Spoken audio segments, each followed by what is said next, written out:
ese es el deseo de nuestros corazones, Andrés, ¿verdad? Agradar a Dios en todo momento, en todo tiempo. Una vez le recibimos como nuestro Señor y Salvador, de verdad que las cosas cambian. Pero a veces nos encontramos con diferentes retos en la vida, en el día a día, en las decisiones que vamos tomando. Y a veces, en vez de acercarnos al Señor, lo que hacemos es que nos alejamos y vamos en otra dirección totalmente. Muchas veces nos perdemos dentro de la misma bendición, Ruti. Ujú.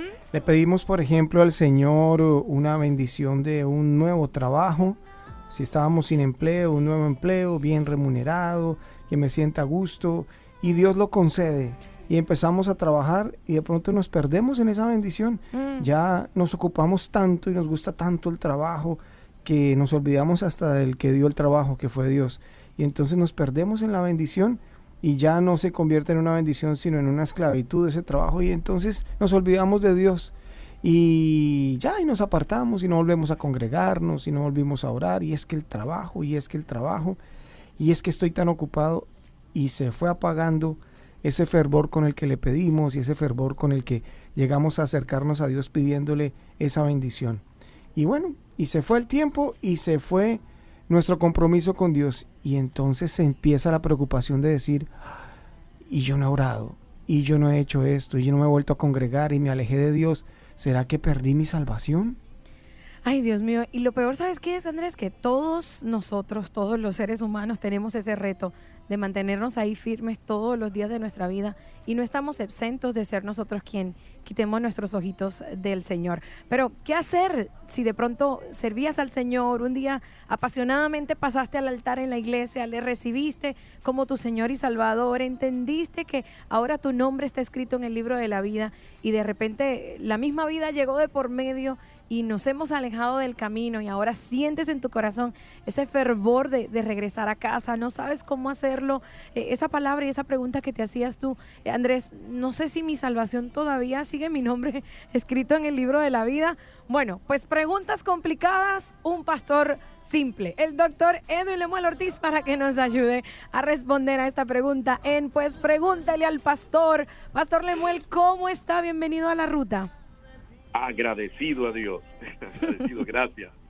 Qué bueno que está con nosotros, pastor, y esa es precisamente la pregunta que recibimos de uno de nuestros oyentes. Le servía al Señor, había hecho esa oración de fe, lamentablemente me alejé de los caminos. ¿Será que mi nombre sigue escrito en el libro de la vida? ¿Sigo teniendo salvación? ¿O cómo encuentro ese camino nuevamente? Ok, mira, tendríamos que comenzar por definir términos o verdades eternas. El ser un cristiano no es alguien que pasa al frente llorando, moqueando, allí simplemente levantó una mano y ya se le constituye cristiano. No necesariamente. Un corazón arrepentido hace eso, pero hay un corazón resentido que también lo hace, o alguien que está no en arrepentimiento, pero en remordimiento. Entonces, establecida esa diferencia, que solo Dios es el que la conoce, ninguno de nosotros puede tener esa convicción y esa revelación. Si estamos hablando de alguien que efectivamente aceptó a Jesucristo como su Señor, la Biblia dice que es una nueva creación, es una nueva criatura.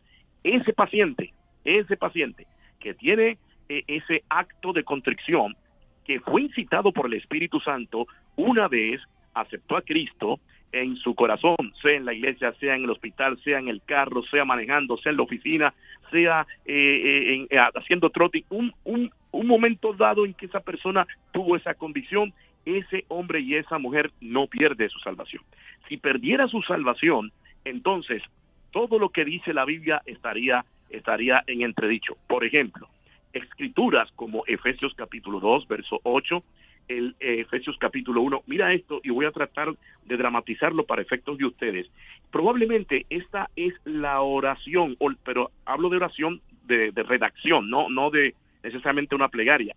Pero estuve contando, Andrés, audiencia, y a todos los que nos están viendo, Ruth y todos, mira, estuve contando 7 versos en este statement de Efesios capítulo 1. Voy a tratar de coger aire para que vea, porque mire el contenido de lo que habla. Pongan atención.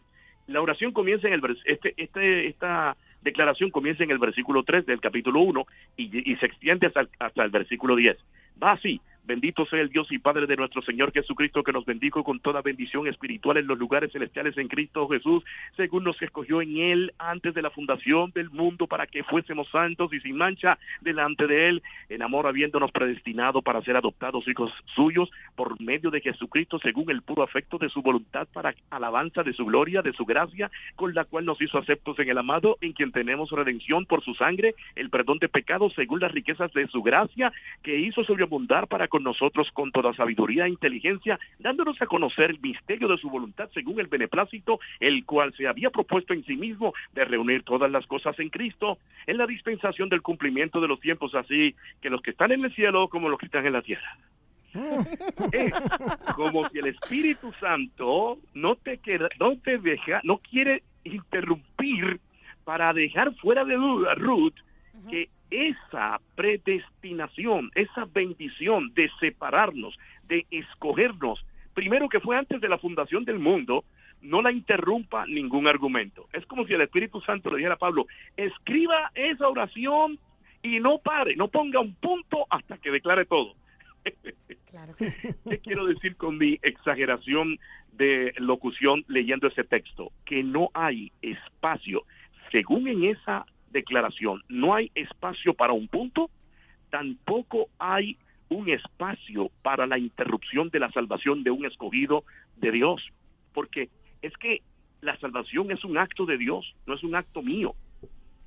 Cuando entro a tratar de negociar mi salvación, primero que no he entendido de qué se trata la salvación. Es un acto de Dios, es un acto unilateral, que el Padre pactó con el Hijo, cuando el día que levantaste la mano allí en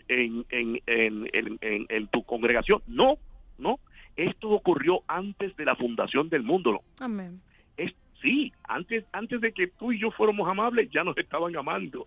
Entonces, no se pierde la salvación en línea con el texto bíblico. La opinión mía sería lo de menos, es lo que dice la Biblia. Ahora, si no le basta a Pablo, vamos a leer lo que Jesús diría.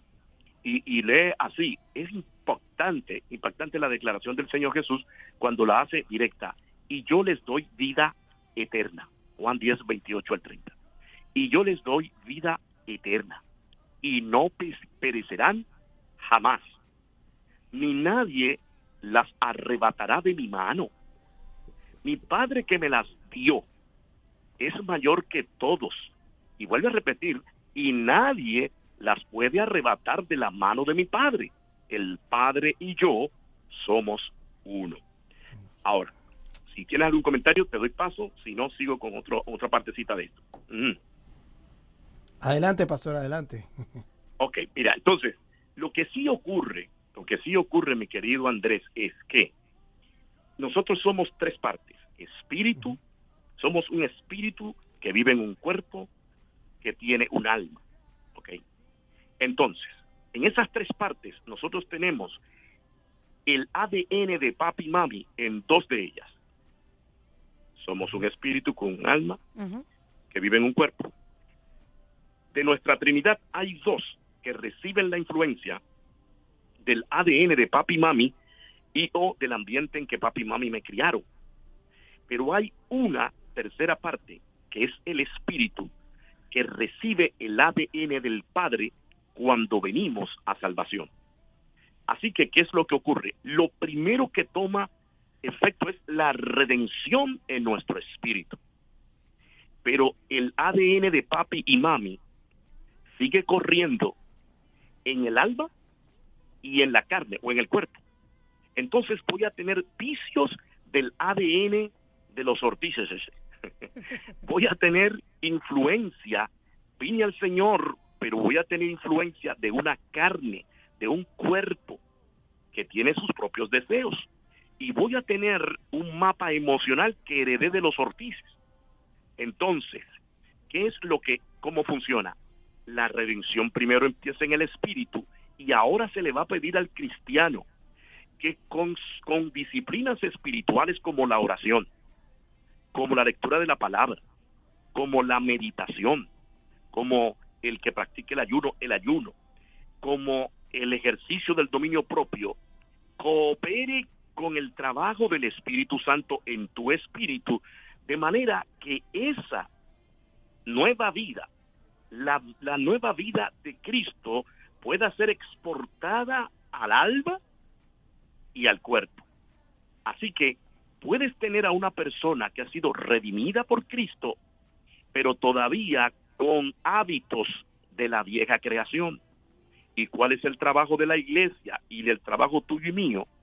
Es cooperar con el Espíritu Santo todos los días para que la vida Zoé, la vida de Cristo, que ya nos habita, Ruth, no es que viene, no, ya nos habita en nuestro espíritu, esa vida la vayamos exportándola cada día del espíritu, transportándola al alma, las emociones, la voluntad, los pensamientos, y también allí simultáneamente transmitida al cuerpo para que podamos dominar sus deseos y dominar su conducta.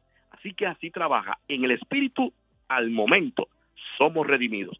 Ese caso del ejemplo que me traías de la persona que nos escribe, pues es el caso que quizás todos hemos vivido, que en una primera instancia hemos dado nuestra vida al Señor, y ahí mismo nuestro espíritu fue redimido, y comenzó allí esa nueva criatura. Pero todavía el alma, con sus vicios, con sus emociones, y el cuerpo todavía debatiendo. Entonces lo que Pablo instruye es, le dice a Timoteo, le dice, presenta la buena batalla de la fe, aférrate a la vida eterna, a la cual también fuiste llamado cuando hiciste la buena profesión delante de muchos testigos. Preciosa la palabra. Hermosa. Bueno, ahí está el doctor Edwin Lemuel Ortiz. Esta sección, recuerde, va a quedar en nuestro canal en YouTube, La Nueva 883. Se puede suscribir a nuestra página porque pues es información importante para llenar las redes sociales de contenidos como este, para que podamos volver a los pies del Señor, pastor, y quitemos toda sensibilidad o toda culpa que a veces puede llegar al corazón y decir, no, es que me alejé de Dios, ya no quiero ir a la iglesia, ¿qué van a decir de mí? ¿Qué va a pensar el líder? ¿Qué va a pensar el hermano de la iglesia? No. Esa no es la misión de Dios y no es lo que Dios quiere. El pastor lo acaba de explicar. Desde antes de la fundación del mundo ya el Señor nos tenía predestinados y hay un lugar y siempre es importante volver a casa, pastor. Como prueba de locución para ustedes, tienen ahí un ejercicio que leen cuando tengan tiempo. El capítulo 1 de Efesios, del 3 al 10 sin respirar.